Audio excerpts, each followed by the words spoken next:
Have you ever felt overwhelmed but couldn't quite figure out why? Why is it that sometimes just naming what we feel can make us feel lighter, calmer, and more in control? ऐसा क्यों होता है कि हमारी feelings को समझना और उन्हें नाम देना एक हीलिंग प्रोसेस शुरू कर देता है? Today, we'll explore the transformative power of labeling your emotions and how it can completely change your relationship with yourself. Hi, I am Dr. Sanjeev and welcome to Joyful Minds Tribe. Here we empower moms like you to thrive emotionally, mentally, and spiritually. In this video, we'll uncover why naming your emotion isn't just self help advice, it's a scientifically proven way to handle stress, reduce anxiety, and build emotional resilience. When we name an emotion, we tame it. ये doctor Dane seagull ने कहा था. This simple truth is backed by neuroscience. When you name your emotion, you shift their power from chaos to clarity. Sounds magical. Let me explain this briefly. जब हम एक strong feeling experience करते हैं, चाहे वो गुस्सा हो, उदासी हो या गिल्ट हो, हमारा ब्रेन का एमिगडेला एक्टिवेट होता है. ये एक फाइट और फ्लाइट रिस्पॉन्स करता है. But the moment you name the emotion, your pre frontal cortex, जो हमारा लॉजिकल थिंकिंग और कंट्रोल का पार्ट है, वो एक्टिवेट होता है. You literally start calming down by just identifying your feelings. Practical steps क्या हैं आपके इमोशंस को लेबल करने के? सबसे पहले pause and notice.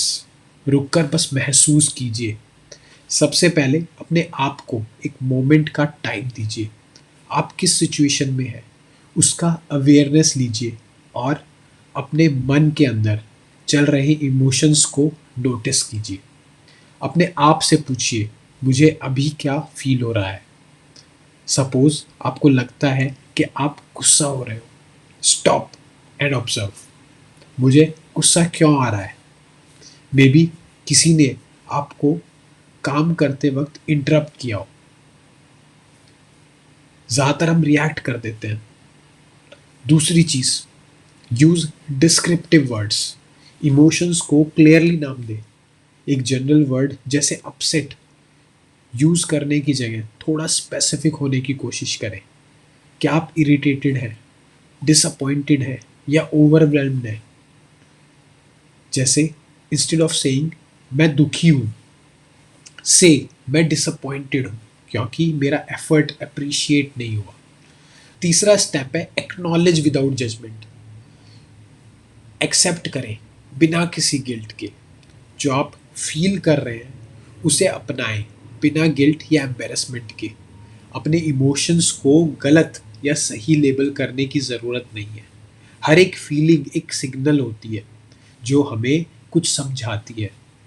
If you feel jealous seeing someone success, acknowledge it. मुझे थोड़ा जेलस फील हो रहा है क्योंकि मैं भी इस तरह का सक्सेस चाहता हूँ. चौथी चीज़, रीफ्रेम योर एक्सपीरियंस. सोच को नए तरीके से देखें.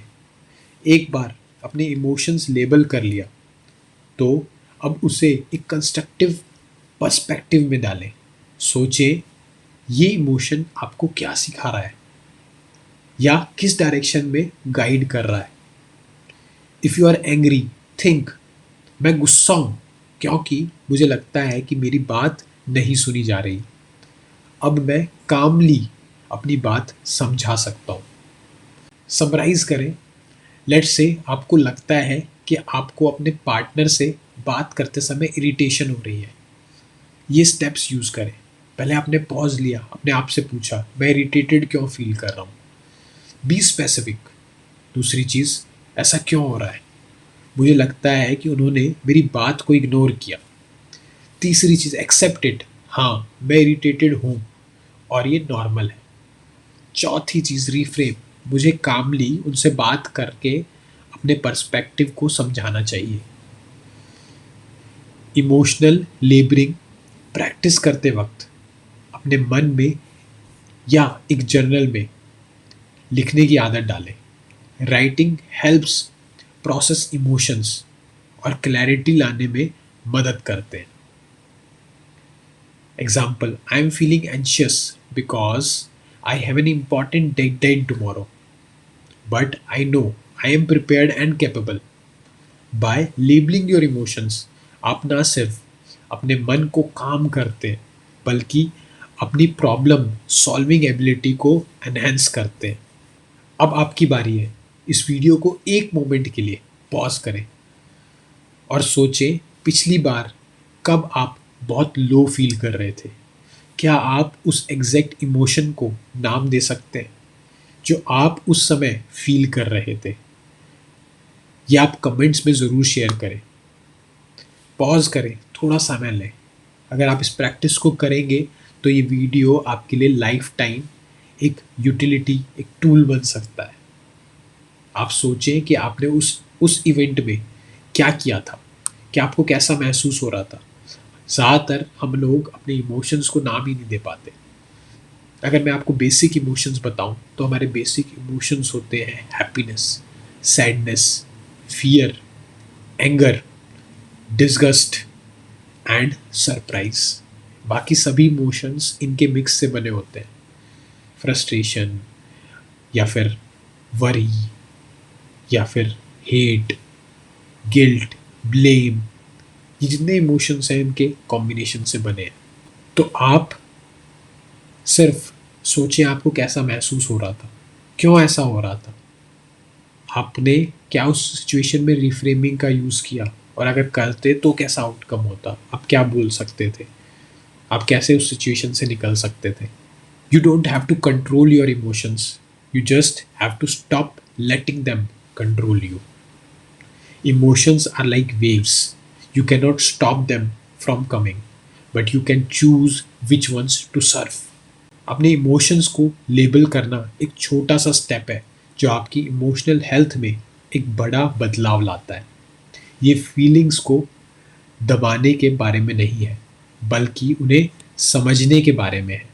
तो अगली बार जब आप ओवरवेल्म महसूस करें तो याद रखें, रुकें, अपने इमोशंस को समझें और उसे शांत करें। आप अगर अपने लाइफ के अंदर ऐसी ट्रांसफॉर्मिंग हैबिट्स, ऐसे टूल्स डेवलप करना चाहते हैं तो आप हमारा एक फेसबुक ग्रुप ज्वाइन कर सकते हैं। ऐसे और तरीके जो आपकी वाइब्रेशन रेज कर सकते हैं, आपको एक डिज़ायर्ड लाइफ की ओर ले जा सकते हैं।